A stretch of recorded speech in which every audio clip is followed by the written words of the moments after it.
Welcome to the 293 Co podcast. Today's episode is abuse. Let's get into it. This is going to be real interesting because we're going to really deep dive in it. I wish we had a professional on here talking about the mental aspect of it. Yeah, we're breaking down the emotional part of abuse. I can't talk today. The emotional part of abuse and also the physical part of abuse. So, just bear with us with this subject. We're going to be hitting different pieces and aspects. But, once again, to all our viewers out there, this is coming from our own personal experience and what we have seen and experienced throughout life. Exactly. So on this podcast, we try to keep things as raw. Give you guys raw and our experience. Yeah. So just keep that in mind when you're listening to our episodes and stuff like that. Our material is raw.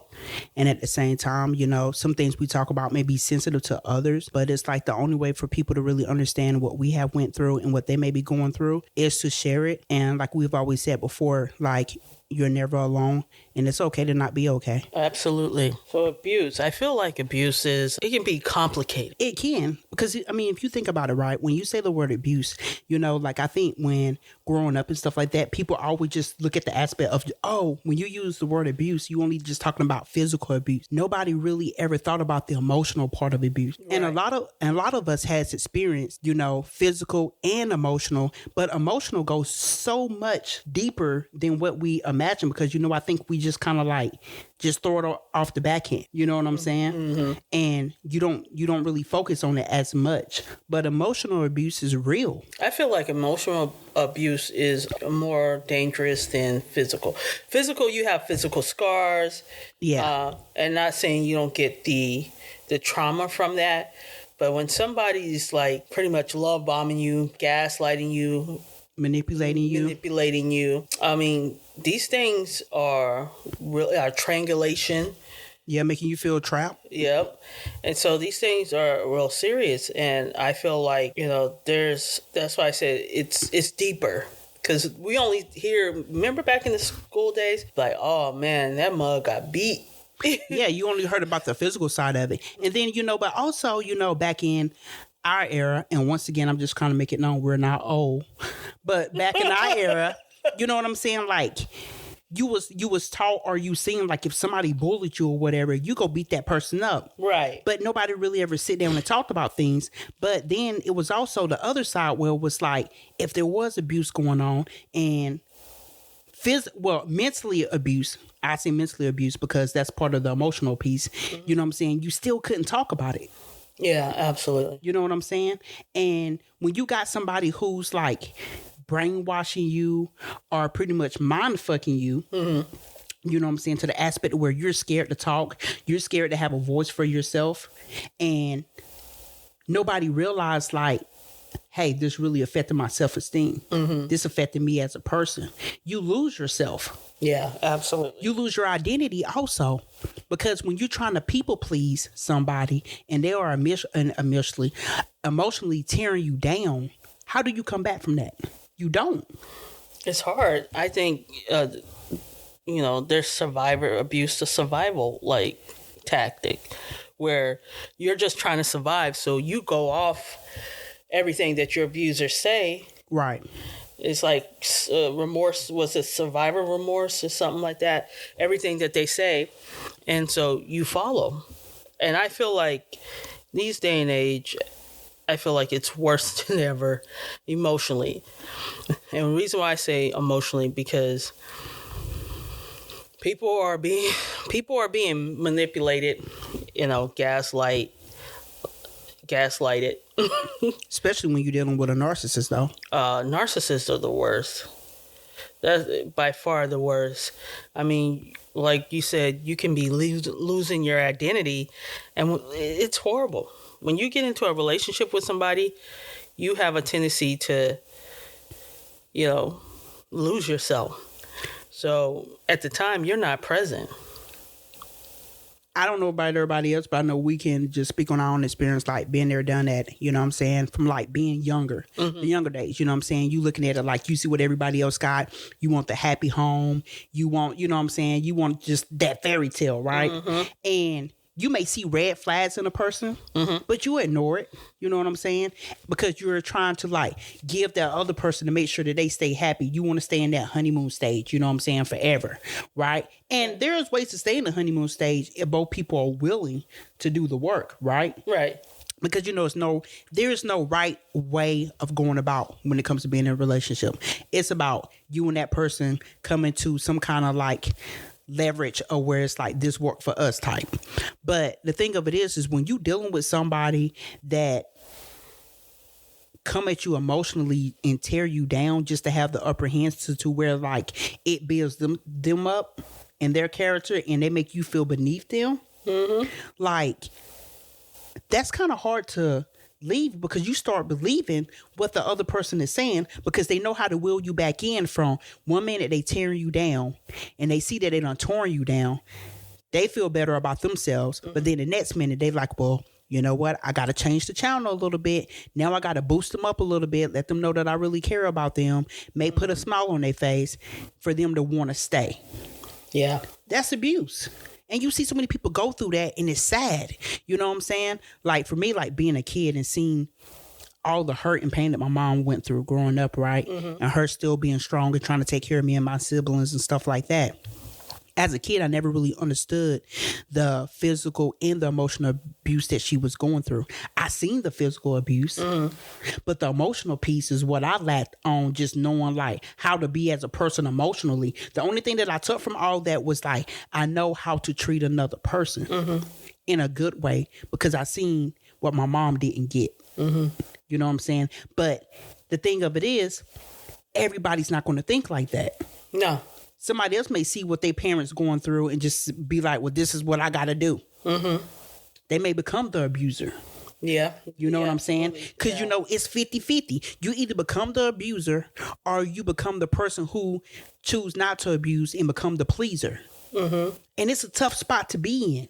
Because you're overly pleasing. And you're overthinking everything. You know what I'm saying? So as you get older, it's like, if you become the pleaser and you get with somebody who may not know that they are emotionally abusing you, right?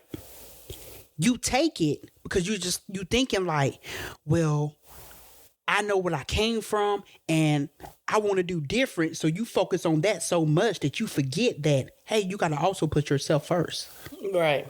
You know what I'm saying? And when you don't put yourself first, and it don't even have to be in a relationship, are you supposed to put yourself first regardless? Whether you with somebody, you by yourself, you have to make sure you put yourself first. Because if you don't put yourself first, you also abusing yourself. Yeah. But I think how we get in those situations, though, sometimes, and just speaking from experience. Right. You get in those situations where you don't believe in yourself. You know what I mean? Yeah. Or you probably can't think that you have. And the reason why I said think, because we all believe that, you know, I know myself until you get into that situation, right? Then that situation really tears you down and you look at things totally different. Right. But it's like a lot of times they search you out. You know, you can be the most helpful, like you said, you're a pleaser. Yeah. Pleasers, they look for that shit. Yeah. They look for that shit. And so it's just really hard to even try to figure out like how to navigate. And you can be strong as fuck. You can be the strongest man or the strongest woman, right? Yep. And still find yourself in that situation. So it doesn't matter how you look at things or how you see yourself, because they're going to treat you or teach you something different. And you know the worst part about it all? Emotional abuse is way worse than physical abuse. Now hear me out. The reason why I say that is because physical abuse, over time, it heals. Just depend, you know, I'm just being just like broad with it. You know, sometimes you can have physical abuse and it don't heal and you stuck with the injury or whatever. But I'm just saying broadly in general, physical abuse, it heals, but emotional abuse stay with you forever. no matter how old you get, everybody got like a little treasure chest in the back of their brain that stores certain types of memory. Mm-hmm. You know what I'm saying? And if you already traumatized, you know, that chest is already full. So it's just kind of like, I look at it like this. Before you can really accept being with someone or just being around people in general, like we've always said before, you have to know your worth, first of all. Second of all, it's like, if you don't put yourself first, you will go through the trials and tribulations of just being in a relationship or being around people who use you, judges you, mistreat you emotionally, hell, sometimes even physically, for their own pleasure and needs to make themselves feel better. And you sit there and you take it because you done miseducated yourself and not understand what love is about, self-care is about, self-journey is about. And when you don't understand those things or even know who you are as an individual because you haven't took the time out for yourself, you be stuck in those type of situations. Absolutely. And it's hard. We've all done it in our lives. We've all done it. I've been in relationships where it was like, I was in that relationship, but was I really in that relationship? You know what I'm saying? And I'm just being 100. You know what I'm saying? Because now I'm starting to see the difference of what I could have done differently. You know what I'm saying? Yeah. But I wasn't present. When I was younger, I wasn't present. Because I was dealing with so much hurt and pain. And I had so many walls built up that the emotional abuse would stick with me. You know what I'm saying? But then, you know how I fixed it? I just put up another wall. Yeah. Put on another shield. Yeah. And you know in your mind, you know, like, man, what this person is doing is wrong, and you can see it. But when you haven't worked on yourself, how are you supposed to fix it? You don't know how to fix it. So what you do, you just stay and put up with it. And then when everybody else around you is like, man, you shouldn't be putting up with that. And it's just like, yeah, I know. And then your mind play mind tricks on you because in the back of your mind, you know you better than what the person is saying.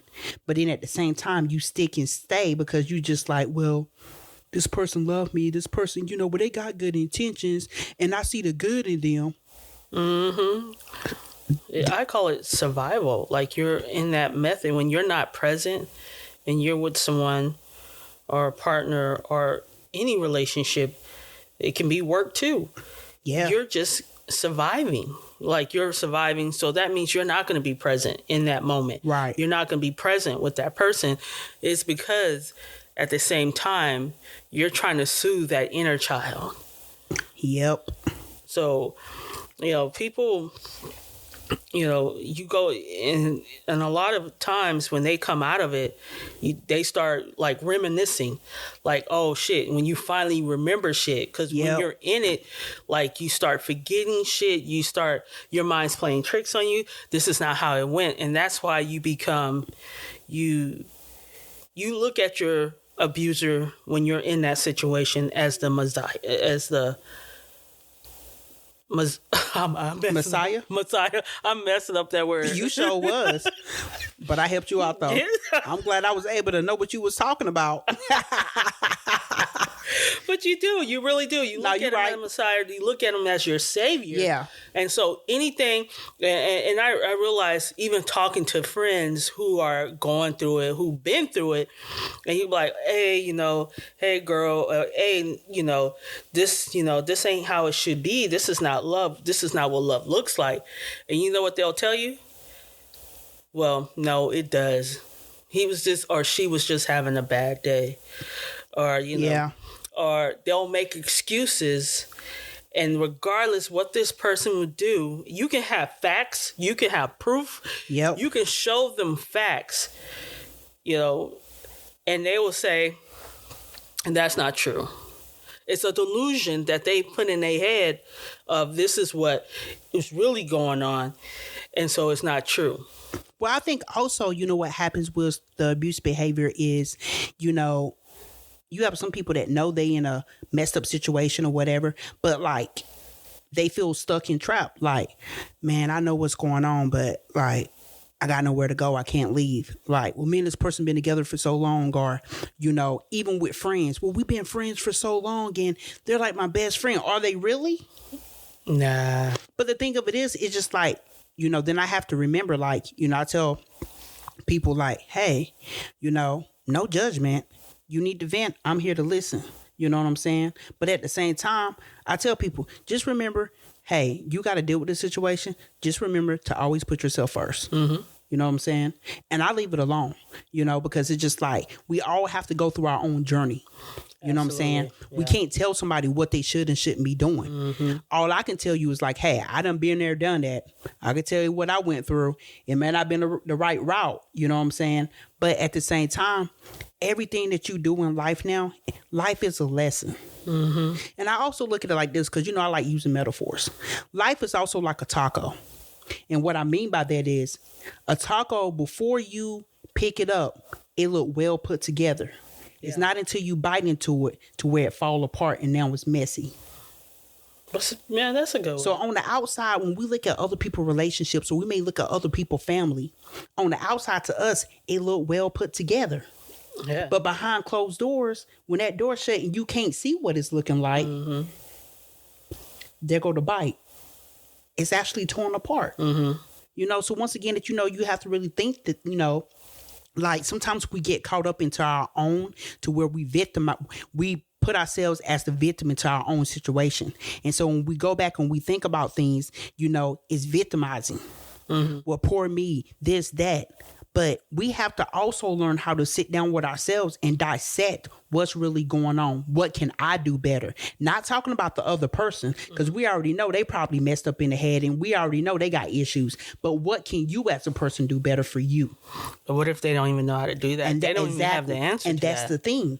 That's what I'm talking about. Mm-hmm. When you can't do that, you stay stuck where you at. Yeah. And what happens is you stay being the victim in your own problem. Yeah. It's trauma bond. Yeah. Trauma bond is serious. It's like crack. So if you ain't into crack, don't try it. Like they said, crack is whack. And I just told that all up. You sure did. You are not winning. But I mean, it takes a lot. You know what I'm saying? Like, it ain't nothing that you're going to learn overnight or anything like that. You know what I'm saying? Every year you learn something different about yourself. Every month, every day. We learning about ourselves every single day. I'm learning something new about myself every single day. Right. You know what I'm saying? And it's kind of like, some is heartwarming and some is just like, damn, I could have done this way better. Mm-hmm. Especially if you're going to therapy. So I feel like this. If you're going through it, and some people can leave and some people can't. And be honest with you, I can understand the situation. It can be you fear for your life, and a lot of times women end up getting killed majority of the time. Yeah, after leaving a very abusive relationship. So that piece I can understand. It can be for financial reasons. It can be many reasons, right, that you stay. But on the flip side, secretly go get yourself some help. Or you know what? And if you can't afford to get help or be able to talk to a therapist, find that friend that's willing to listen. Mm-hmm. You know what I'm saying? That's very important because sometimes, we have friends. Some people don't have friends. But for the ones who got friends, there's always going to be one out the group that will sit down and listen and be there for you. No judgment. Because judgment is really huge. That's why a lot of people don't talk to their friends. Yeah. They are call on friends, but I know I can't pick up the phone and talk to this person. And it's like, sometimes that's when you got to eliminate friends. They go from friends to associates. And that's okay too. Absolutely. But I guess, the other thing that, we need to talk about too is just that, like, I don't want everybody to think it's one-sided or anything like that. But just like, when you're dealing with your own trauma and stuff, like for me personally, and Charity, I know you're going to co-sign on this. Like, I never knew how to talk to people. Yeah. And it could be, and you know what? Honestly, it could be a form of emotional abuse. Because the reason why is because, hear me out. Your eyes look like, how? No, what I'm saying is, it's the approach. If you talking to somebody that has their own set of trauma, and if I'm not knowing how to relate verbally on how to say it to where they can register it and it comes off wrong, because I'm a blunt person, they're going to look at that as emotional abuse. You see what I'm saying? Yeah. Because of the translation of it. But also, when you also dealing with your trauma, you do have to watch how things are being relayed back to an individual, because you're talking from survivor mode and you trying to make sure, well, I'm trying to say this, but the tone is different. Even though you're not trying to hurt the person, or you're not trying to say it to be mean or anything like that, right? But it comes off wrong. So, one thing that I had to learn in therapy is how to talk to people. Because I would talk out of fear. I would talk out of, hey, protection. I had to talk from survivor mode. Right. So when you go from being a kid where you don't have a voice and you can't talk and you can't just be openly about how you feel, and you don't know how to express yourself, and you don't know how to use your emotions, or you're not open to crying. And then when you find a little bit of the voice, what you going to do? Well, I'm going to make sure everybody hear me. Right. So it's going to come off very strong. It's going to come off very vindictive. You know what I'm saying? That way, whatever I say, it can't bounce back and hurt me. Right. That's actually emotional abuse. To yourself? To myself and to the other person, if you're trying to get a point across. But it ain't I'm not talking about an altercation. I'm just saying in general. Maybe you trying to explain yourself, and it's coming off wrong. And you having an issue with knowing how to communicate with people. It's real. There's a lot of people out there, some people be like, oh, they're a fucking dick. They don't know how to talk to anybody. But you got to get the backstory of it. Here's my question that I'm trying to understand a little bit. You're probably going to have to elaborate a little bit better. How's it emotional abuse to them, though, if you don't know how to communicate? Because of how I'm saying it or what I'm saying. It is emotional abuse if I sit up here got you crying or whatever, because I'm being blunt and honest, but I didn't know how to articulate my words. So I'm using the verbiage that's going to hurt so that you'll just leave me alone. I'm tearing you down. Not intentionally. Right. Okay. You see what I'm saying? Because how my mind would think of things from the trauma, my vocabulary wasn't big enough to articulate it in a way to where two adults are talking. You know what I'm saying?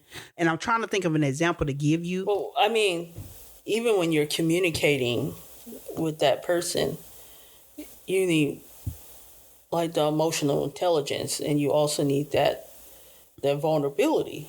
So right. I think maybe you're missing the vulnerability because you just you spit it out like you're autistic, right? Yeah. And you know what I'm saying? Like you're autistic. Yeah. But there's no vulnerability behind it. No vulnerability behind it. So it would come in a protection mechanism to where we're just like, man, you really don't watch what you say. Right. I've had people personally come back and tell me like, man, what you said was really mean. You really hurt my feelings. And I'll be like, what did I say?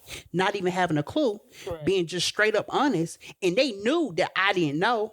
You know what I'm saying? Right. And it wasn't until like literally when my own therapist knew what people was talking about, because even when I'm in therapy and I'm telling like, oh, this just that went wrong or whatever, it wasn't until I was in therapy that my therapist broke it down like, yeah, you have a problem with being able to communicate with people in a way to where it didn't come off hurtful because of my trauma. And see, nobody knew about my trauma because I was still wearing all this armor. So, you know what I'm saying? Like, back then, I wouldn't even let people even get close to me to even hug me. I'm just like, nah, go on with that. You know what I'm saying? The wall went up. Right. I didn't like people. So here's my question to you. Is it just adults or is it adults and children? Oh, so my back then? No, like how you communicate now, even back then too. Oh, so look, okay. So in the past, everybody got it. If you could walk and talk, I was talking to everybody the same way. It didn't matter how old you was, because it was a protection mechanism. Okay, I didn't want to be bothered, and I would just be like, hey, I'm just being honest. Right. And I'm thinking like, the thing of it is, if I'm telling you this, it wasn't the problem of me telling a person. I had to learn how to actually communicate it, but in a more meaningful way where it didn't come off as being hurtful. Because like I'm trying to think of an example. I'm like having like brain fog over here, but like, no, it took me about 2 years in therapy to try to get that right. And I'm still working on it a little bit in therapy, but I've gotten way better. Mm-hmm. You know what I'm saying? Cause before I was bad with it. I would just be like, right. They'd be like, we don't know what's going to come out of Bonnie's mouth. And I would just be looking at everybody like, what did I say wrong? Cause I really didn't know, because like you said, I walked around and I had no vulnerability. Right. You know what I'm saying? And I never knew what I was actually doing wrong, because I always walked around so scared and fearful of people and everything. And you would think like, everybody, man, you got so many friends, because I did have a large crowd of friends. Mm-hmm. You know what I'm saying? We was always around people. Mm-hmm. But the thing of it was that I still didn't feel like myself. Mm-hmm. And it wasn't until I started letting the walls come down, the guard come down, the shields come off or whatever, and I had to be vulnerable in therapy, that I started gradually working on it. And now it's a totally different tone. But the one thing that I never gave up on was the inner child, because it was kind of like when I went out in public, that was the inner child that you saw. It wasn't me. Okay. It wasn't the adult Bonnie. You know what I'm saying? So it was like the inner child speaking up and speaking out, like coming out of fear of this is what's like going on, but saying it in a different ways. Like when you didn't want to be bothered, instead of like yelling and screaming, you would just say certain things and just be blunt about it and leave it as that. Mm-hmm. And it wouldn't even be coming off in a mean way. But no matter how I said it, right, people took the context wrong. And so like when I would go to therapy, my therapist would have to break it down. Cause I'd be like, well, if I said this, I never understood like, well, what did I say wrong? It wasn't until we did like dialogue and she would break it down on this is how people's taking it. So technically it is emotional abuse. Mm-hmm. But see, also it was a protection mechanism, and people who go through survival mode, that's what happens. Because sometimes when you see people and people like, man, they just a dick for no reason. Now I understand, hey, it's something behind that. Right, okay. You know what I'm saying? Uh-huh. But it's a protection mechanism to keep people to leave you alone, stay away from you. You ain't got to worry about being bothered. You see what I'm saying? Mm-hmm. And it's the same way when people get in a relationship. When you feel like, your girl or your guy is bothering you and stuff like that, sometimes you're going to say something like, I know if I say this, they're going to leave me the hell alone. At least I'm going to have my little peace and privacy for a minute. Right. You know what I'm saying? Right. It's a protection mechanism. Right. But you don't understand the emotional abuse behind it. Damn. Because you don't think about the emotional piece. You know what I'm saying? Right. Until somebody come back and be like, man, you was emotionally abusive. Be like, how? Be like, nah, shut that up. You know what I'm saying? Mm-hmm. But then you go back and you think about it and you be like, oh, you know what? I could have said that different. Right. And you know how they always say like, hey, think before you speak? That's actually true. Yeah. Think before you speak or think before you act. But, also, another thing that I stand by now, if you going to say it, stand 100 toes on it. Word.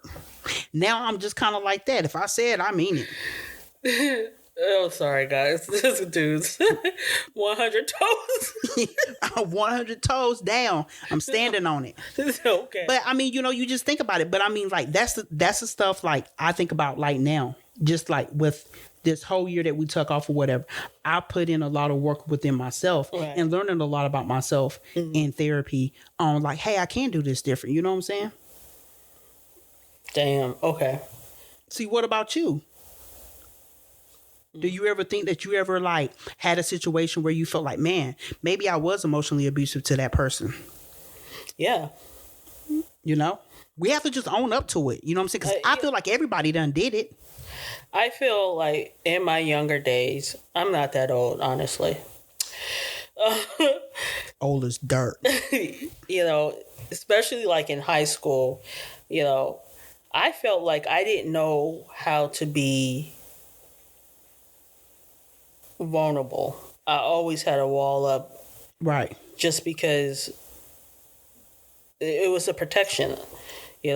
I've seen, my dad be abusive. I've seen my mom being abused. And so it was this wall up. Even when I got in high school, I feel like I was, yeah. I think I wasn't so much emotional abusive. Right. Nor physical, right? Until I got to college. I believe that it was like, I believe there was some anger coming out, like stuff I didn't deal with or fester Right. up, that sports wasn't working for me anymore. Right.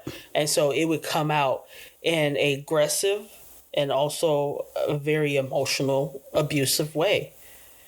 So it's just, you look at that and you be like, damn, And now that I'm older and I'm working on myself, the one thing that I probably do regret is not working on that sooner. But you didn't know.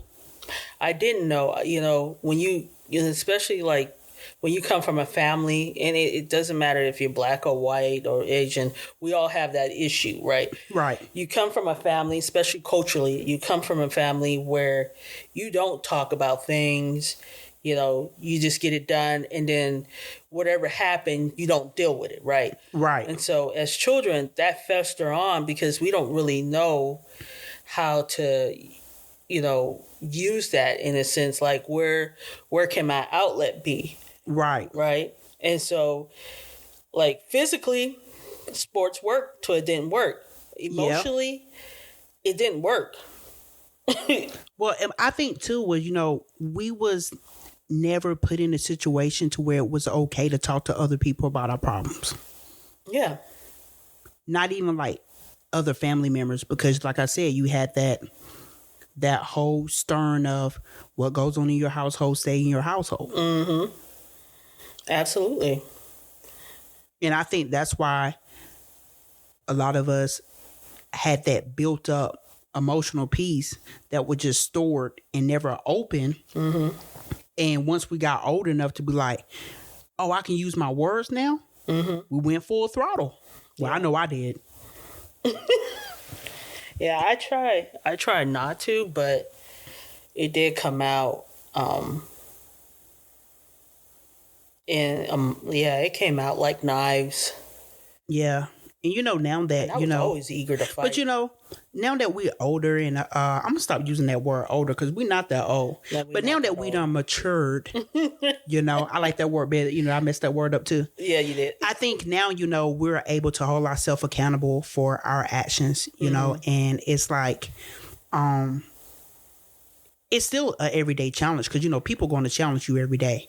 But I think now, like, I see people differently than I did before. Before it was just kind of like me against the world. Mm-hmm. And it was like, didn't know who you could trust. If that person wasn't in my circle, I don't know if I can trust you. Right. And now it's kind of like, I kind of look at it like I'm a person where I use my words wisely. Mm-hmm. So I think about it like this.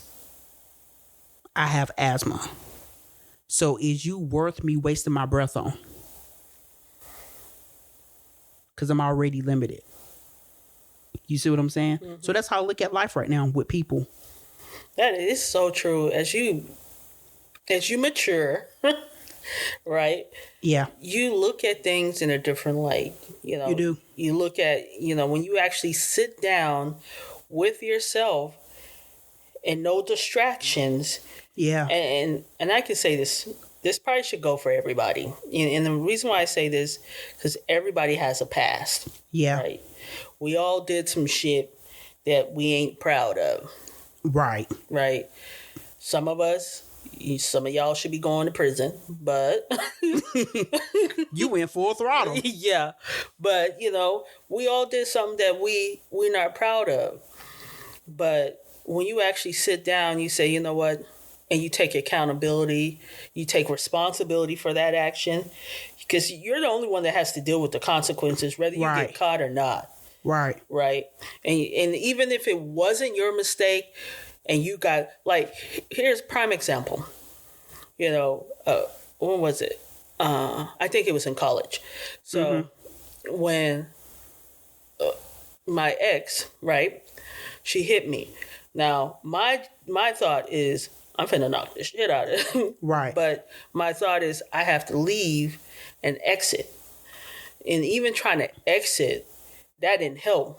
because she was tall. She snatched my ass right back in. She snatched my ass right back in the house, And you think about it, and it's just like, how could I got out of that situation? I ended up going to jail, literally. Right. I ended up going to jail, and I asked myself, how could I got out of that situation? Should I ran faster? But nigga, she had them arms. And the bad thing about it is I was the one bleeding. Oh wow! But like you said, you look at it now, like what would you have done different? I would have done. I probably wouldn't. First of all, I would have looked at the red flags. I probably would have never put myself in that situation. Right. And secondly, it's just like really self-loving me. Right. Like, I don't feel like it's not like I don't feel, I know I didn't really love myself back then. Right. Right. I was just going through the motions. But if somebody asked me, like, how do you feel about yourself? Tell me the positive things. Give me 5 positive things that you can say about yourself. I couldn't do it. Right. That was the hardest project. Now, if you tell me, give me 5 things, negative things that you can say about yourself, that list is bigger than 5. You got a whole book. Because it's easier to be your own critic. Right. And so that just tells me, like, damn, the way I looked at myself, the way I carried myself. Right. The way I put myself in situations that I probably should never put myself in. Right. But I did it. And then now I look back and say, okay, what did I learn from that? Right. Like, think about it. Life is a taco. Life is a taco. And my taco, like, I don't even think the taco was closed. Oh, so you had a hard shell. I had a flat shell. That taco didn't even get a chance to close with the meat. Or the, like, season. Oh. Well, tacos don't close. That's a burrito, first of all. I'm just like, burritos close, not tacos.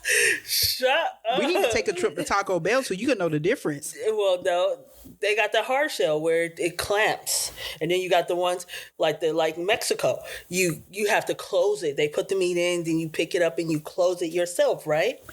Okay, I felt like I was old school. Yeah, you was old school because you making tacos in your grandma's kitchen.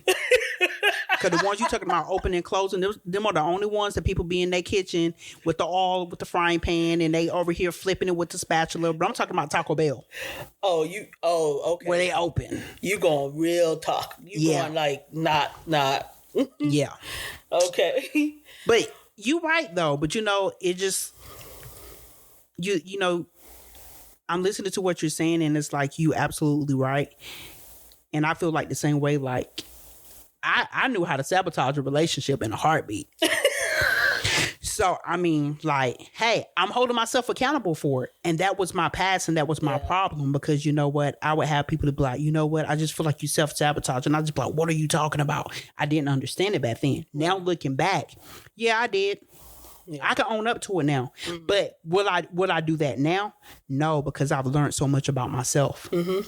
To where now I wouldn't rush into anything, but at the same time, could I be ready to really be able to, like, hey, I can tackle this on? Mm-hmm. Yeah, now, have I finished my work? No. Mm-hmm. But now I learned more about myself. Yeah. You know what I'm saying? Before, I think everything was just based off fear, just going with the flow, not really being present. I can't even say not really. I wasn't present. Mm-hmm. Even though I've been on this earth for a certain amount of years, majority of it, I have not been present. Yeah, because you were just surviving. So you got to think about it.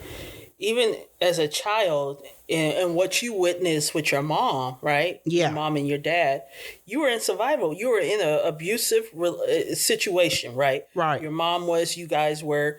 So you were at that point, it became survival.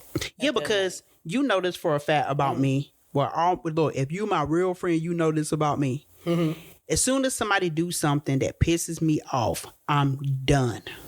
Oh, quick. I'm done in a heartbeat. It doesn't matter. And it's not even no physical altercation. Mm-hmm. It's not even no emotional abuse. Mm-hmm. But it's one thing to where it's just kind of like, And that's part of self-sabotaging because, you know what I'm saying? Like, yeah, you know, you're supposed to be able to sit down, communicate, talk things out. But for me, it's like, if we're going to talk it out, I got to see progress. But at the same time, it doesn't mean that progress got to happen right away. But like, you start at one point and you should be moving forward. And sometimes people be wanting to skip all the middle steps and go from the start to the finish. That's not how life works. I wish it did. For everybody that, you know, sit here and listen to this podcast and that is struggling with mental health, we wish it would go from start to finish to where we're like, hey, I don't have all these diagnoses no more. I'm cured. But we know life doesn't work like that. Yeah. You know what I'm saying? Relationships doesn't work like that. You know, relationships with your friends or with your family doesn't work like that. You know what I'm saying? Yeah. It's always going to be a struggle. But I mean, can I honestly apologize for everybody that I feel like I hurt it in a relationship? Yeah, I can apologize. Yeah. And own up to it. Like, you know what? I wasn't present. I mean, I was disassociated like a mug. You know, because I would wake up and be in a relationship when it was needed. And then fall back asleep when it became just a process. You know? But I mean, like, that's really abuse because it's just like if a person telling you what they need and you can't give it to them, I mean, what are you supposed to do? Yeah. I think you also disassociated too because it's a form of survival. Yeah. You know? It wasn't no think I did. To keep the peace. Why? Yep. Like, why go off and, you know, even if they asking you questions and the way they ask you questions is very aggressive, right? Yeah, you feel like you're on a talk show. Like, you got to make sure you be like, man, I hope I answer it correctly. Right. If I answer it wrong, you know, then this is going to happen. You know, if I answer it right, you know, how can I answer this? So when a person goes, are you mute? Are you deaf? Are you just dumb? Right? Or you don't want to answer me? Are you? And that's all emotional abuse when they do that shit. It really is. And the thing is, when a person don't respond, it's because they shut down. Yeah. They no longer want to respond because they don't know what's going to happen at that point. So no response means peace for them. Yeah. But see, some people would take that and say, well, oh, you've been emotionally abusive to me because you're not talking to me. You know what I'm saying? Stonewalling. Yeah. So we're just kind of like, damn if you do, damn if you don't. Mm-hmm. But then, like you said, too, it's a tough situation to be in when you don't know how to communicate with a person because you've been communicating on false intentions. Mm-hmm. You know? No, absolutely. And sometimes, you know, have you thought about it like the older generation? Mm-hmm. You see, I said older generation. So we're talking about like our parents and back on yonder. But, you know, it's like in the 70s. When you think about it, like how they grew up and how some of the things came along, like I said before, people don't court anymore. People be like, oh, well, we're dating. Well, dating don't mean to consist of anything serious just yet. But what happened to, hey, hanging out? That's considered like a type of dating if you think about it. But people be changing the meaning to what these things mean nowadays in the year 2024. But what happened to dating and being friends first to really get to know people before you go to the next step?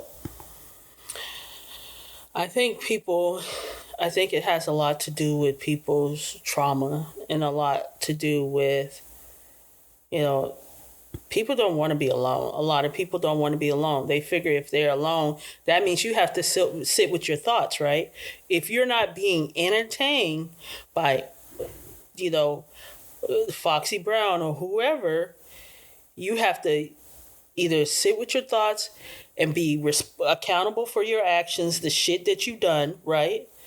Or the shit that you've been through. So people like, if I sit with myself, I have to remember that, you know, I was with a narcissist and everything that I wanted to talk about, I had to walk on eggshells.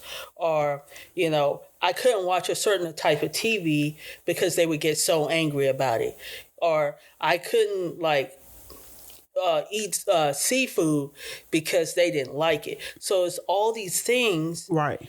And then you're so eager when you get out of that relationship, you're so eager, like, I just want to find the one, that one, that one. And then not realizing, because you haven't dealt with your trauma or that abuse, that baggage, you're just going to bring it into another relationship. And not only that, the next relationship you get in is no better, because you're going to pick somebody that was similar to that narcissist or similar to the person that abused you emotionally or physically, right? And you see why people keep getting in these relationships that are abusive, right?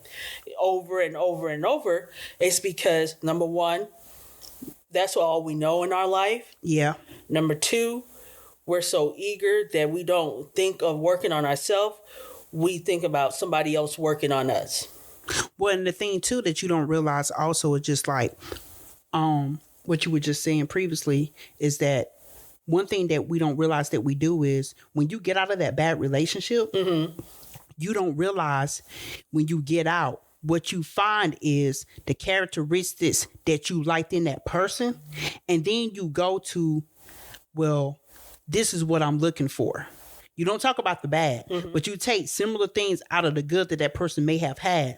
And then you're trying to find that in another person, but you skipping over, hey, let me get to know this person for who they are, instead of taking characteristics from the last person you was with that you liked about them and trying to find it in somebody new. Because then you're going to miss all the red flags of, hey, are they emotionally abusive? What is their background? Because once again, like we said before, when you meet people, they always come with their representative. It's an interview process. Skip all that. Like I said, go straight to like, hey, what are you about? Just start having the conversation, talk. Not worried about, we worry about the wrong things in the beginning. When you're trying to get ready to meet somebody, right? Why are you caring about their finances, what kind of job they have and stuff like that when you first talking to them? It shouldn't matter, because it ain't like y'all moving in that sweet.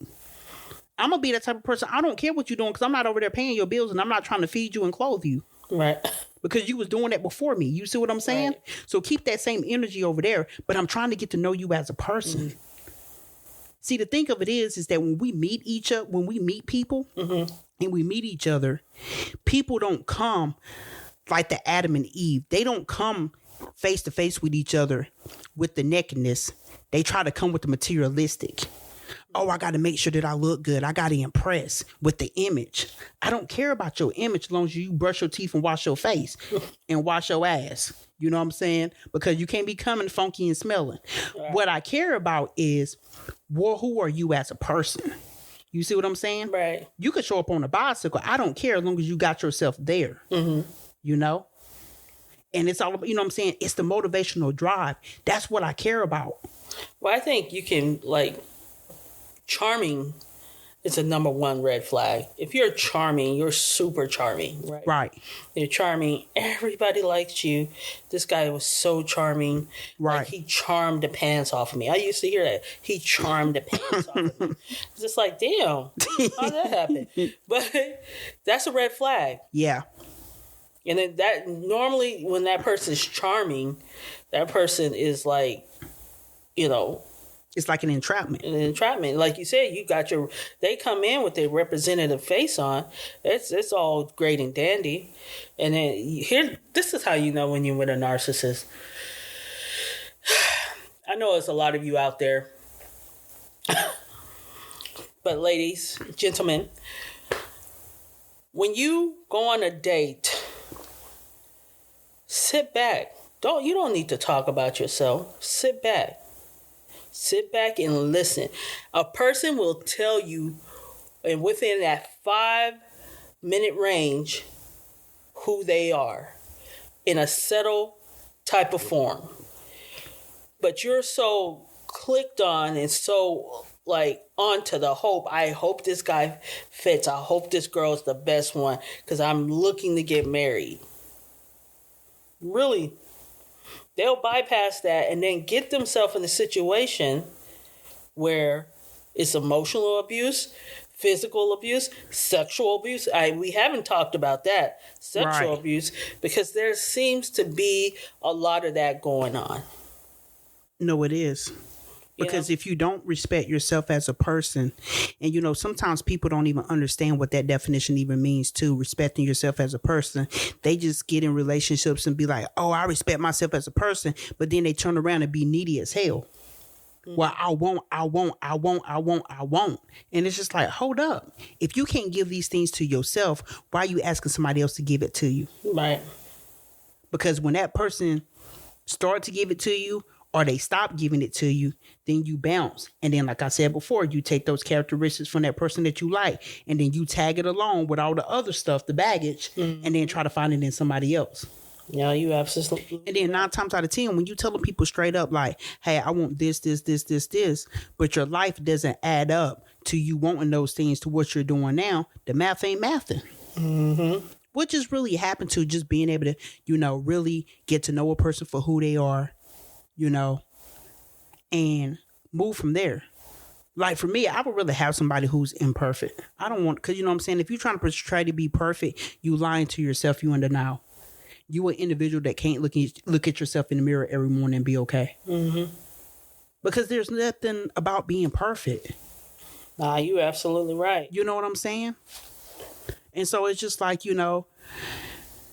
when it comes to those things, like you said, really getting to know people, even in the workplace, you have to be careful because people emotionally abuse people a lot in the workplace. You have to know your worth. Yeah, absolutely. And we're not saying that you got to know it right now, but you know what? Work on yourself, spend time with yourself. It's very important. Absolutely. So in abuse, there is physical abuse, which experience pulling hair, punching, slapping, kicking, biting, choking, and smothering you. If it ain't sexual, we done. Preventing you from eating or sleeping. So using weapons, I hear this a lot, using weapons against you, including firearms, knives, bats, or mace. Still abuse, right? Yeah. So there's emotional abuse, and we just talked about that, where a person's calling you names, insulting you, constantly criticizing you, or here's the one, acting jealous or possessive, or refusing to trust you.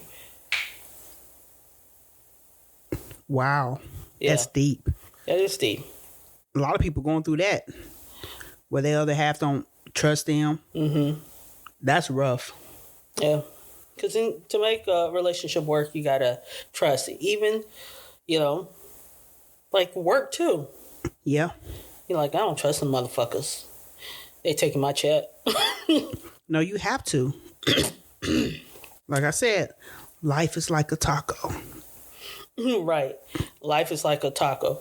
And gaslighting you by pretending not to understand or refusing to listen to you. So if you're having a conversation and trying to explain how you're feeling during that time of that abuse, and they try not to listen to you and say, you know what, I'm just too busy. I have a lot of work. I don't have time for that. Right. Time to get out.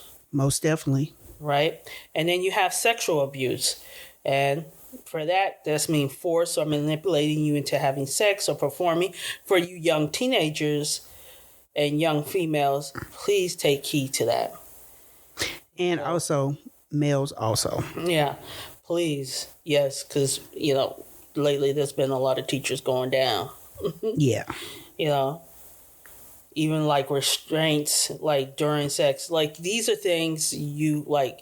If you're in a relationship and you're having conversations where you're saying, you know what, this is what I like, I think I want to try something kinky, and you're having that intimate conversation with your partner, and you guys both agree that is consensual. Right. Right. That's not. But if it goes too far and you didn't sign up and they catch your ass off surprise and shit, and you're telling them to stop, sexual abuse. And then there's we don't talk enough about this, financial abuse. Yeah. Financial abuse. Providing allowance and closely monitoring how you spend it, including demanding receipts for the purchase. Yes. Depositing your paycheck into your account and you can't have access. No, that ain't gonna work. Look, now here's the other thing. Having a joint account, don't do it. Don't do it. Yeah, Don't do it. Don't do it. Preventing you from viewing or accessing banks accounts, stop you from working, limit the hours that you can work. That's abuse. That's financial abuse. Yeah, that's kind of crazy. I go through that. Bless your heart. I know. Or, maxing out credit cards, nah. Withdrawing money from children's savings, nah. Living in your home but refusing to work, yeah. So there's also financial abuse. Yeah. And then, digital abuse? This is new. I've never heard of that. Me either. So, example of digital abuse. Telling you who you can or cannot follow. Oh. Wow. Be friends with or on social media. Sending you negative insults or threatened messages. Hey, I feel like we have a politician that's like that. But you know what? I've heard of that though before, of like people being in relationships and their other half, boyfriend or husband or spouse or whatever, or girlfriend or whatever, is like, you can't follow this person, watch this person on your social media, and et cetera, et cetera. Mm-hmm. I guess with the digital, it just probably depends on the person. Yeah. And how extreme they go with it. And it says insulting, humiliating you in their posts or online, including posting unfiltered photos or videos. I feel like during this age, even adults our age are doing messy shit like that. Because people are hurt. People get so caught up, stuck in their past on what somebody else did to them, that they don't get outside of that. Mm-hmm. And so no matter who they come in contact with, they carry that past with them and portray it on the next person, when the next person may not be doing anything, serious or as in depth of who they may have been with in the past, but they just carry on that trauma and just lay it on them. Mm-hmm. Well, you're doing this and you're doing that. You know what I'm saying? It may not even be that serious. Mm-hmm. But if you don't work on your past, how are you supposed to live in the future? I mean, in the present. True. You can't. That's true. Yeah. Yeah. That's absolutely. It says, let's see. The other one is,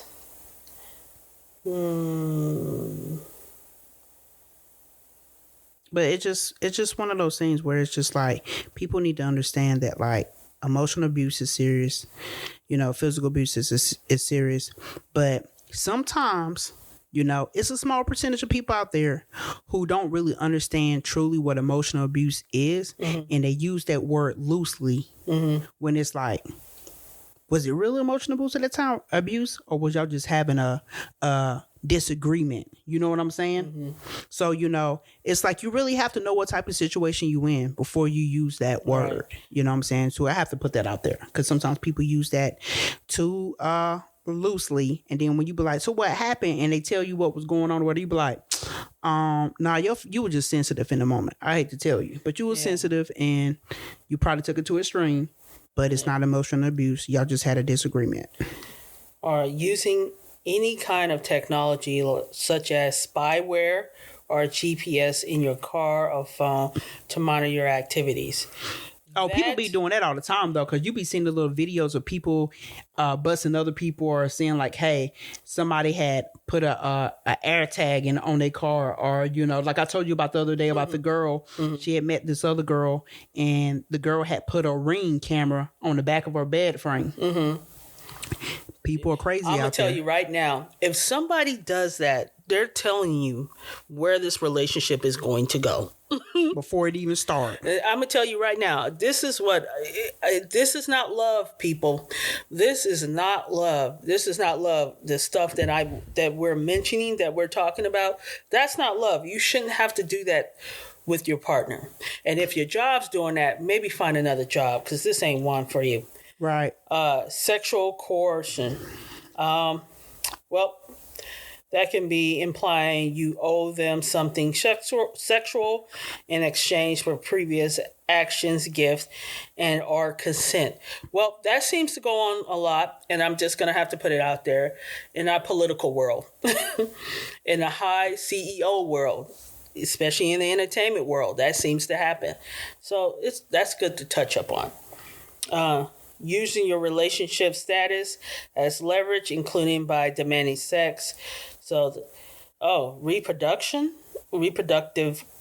So, refusing to use a condom, a condom or other types of birth control. Breaking or removing the condom before,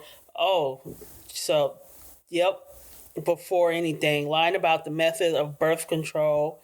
So that can go both ways, women and male. So don't just think this is just for women. This is also for male, because you guys get done dirty too as well.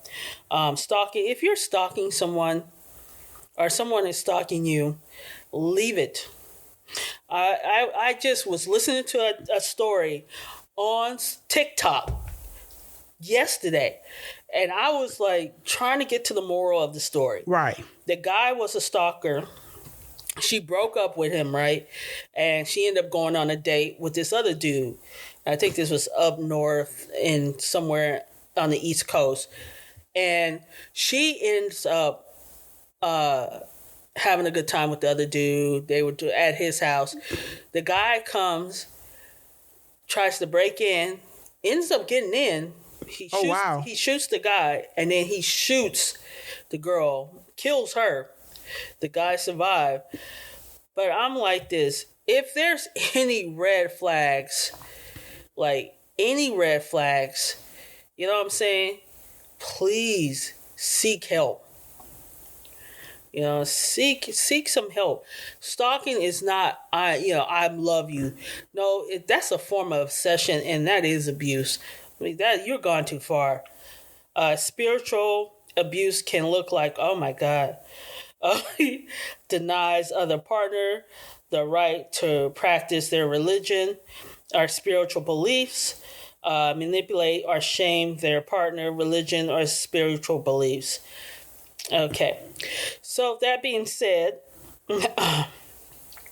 if you are witness anyone in a domestic abuse relationship, or yourself is in one, please call the 1-800-799-7233 hotline, and that's national. Or if you don't want to do that, you can text the hotline, which is 88788, or you can do chat. So you can go onto their website. Their website is thehotline.org. So if you're going through this, please seek help. Most definitely. Look for the red flags. If you're going on a date, please pay attention. Don't ignore the red flags. Do your I can't even say that word. I can't say that word, but I know what you're trying to say. Yeah, do your work. You know what I'm saying? Do your investigation work. Look, just because that person has a good job, has a degree, or looks sexy, or whatever the case may be, there's way much more to a person than that, right? So do your work. Start working on yourself as well, like self-love, what that looks like for you. It's okay to not date for a while and get to know yourself. Date yourself. Yeah, there's nothing wrong with that. At least if you date yourself and you cheap, at least you ain't got to worry about, high dinner bills and all that stuff. I mean, you can go to a nice, let me give you a prime example, on a recession date. Date yourself. Go to the movies on Tuesdays where it's $5. It sure is. Go to the Dollar Tree and get you some little snacks. I be having a good time on Tuesdays. For dinner, I mean, you can go to, you got these apps. You can go to McDonald's. You can go to Taco Bell, Popeyes. Hey, we said a recession date now. You got to make yourself happy. You know what I'm saying? Times are hard for people. But I mean, if you want to up it up, you can go to Applebee's. You know what I'm saying? They got that 2 for $27. I know you're going by yourself, but hey, you can eat one there and take the other one home. Okay, now you put in mid-grade. Hey, that's that upskill. But you know what? But real talk though, it's just like, Date yourself, and like if you really want to like do it big, you know what I'm saying? If you like steak or seafood, they got a couple of steak houses around, you know, that's really like, especially on TikTok, that are 5-star and stuff like that. Oh, get your money's worth. Is it one in Marysville? That looked tasty. I'm gonna have to do that. They got one in Marysville? Oh, it's so good. That steak looked good. Sorry, guys. Yeah. We're up here getting. Now we got to go to a steakhouse and we'll do a review because, you know, I love steak. But that being said, I want to thank you guys for listening to our podcast. If you have any questions about, or you want us to send you the number for abuse, or if you know a loved one or someone or yourself in an abusive relationship, or you can be the other one or other way around. You can be the abuser and you saying, you know what? I need help. I don't want to be like this anymore. And that's okay. We'll get you help. So that being said, please, thank you. Go ahead and listen. Give us some like. Tell us what you did like and what we can do better. See ya. Peace.